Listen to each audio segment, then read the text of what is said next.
Donc voyons comment réparer un pod XT-Live de marque Line 6 dont les potards chromalus ont l'air de bouger tout seuls.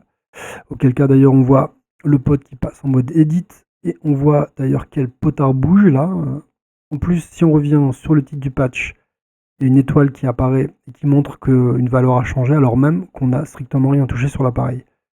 Alors celui-ci vient d'être réparé, mais juste avant ce problème se posait dessus, avant que je fasse donc le réglage qui va venir. Donc comment j'ai fait? D'abord, on met l'appareil hors jus, on le retourne et à l'arrière on enlève les 10 vis périphériques qui sont de ce type avec un isolant pour le sol, plus 2 vis latérales arrière tout à gauche de l'appareil, là où se met le fil d'alim, ainsi que tout à droite juste au-dessus du logo Line 6.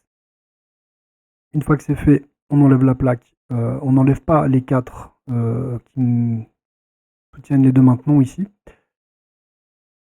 On retourne l'appareil, on met en chauffe un fer à souder du commerce où on se le fait prêter une dizaine de minutes pour monter en température jusqu'à ce qu'il arrive à faire fondre un fil d'étain de test.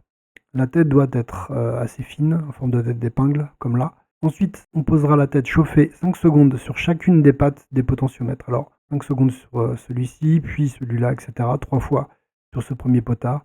Et on passe au suivant, etc. etc. Chacun des 6 Alpha 4J2 dispose de 3 soudures à réchauffer de la sorte. On a donc en tout bien 18 pauses de 5 secondes à réaliser. Une fois que c'est fait, on peut retourner l'appareil et le brancher pour le tester, sans remonter encore la plaque, pour vérifier juste que tout est bon et qu'il n'y a aucune valeur qui bouge. Si les valeurs de potard restent bien immobiles, c'est que c'est corrigé, sinon on peut répéter l'opération une deuxième fois. Quand tout est bon comme sur cet appareil, bien, on peut remonter la plaque, les vis, et c'est terminé.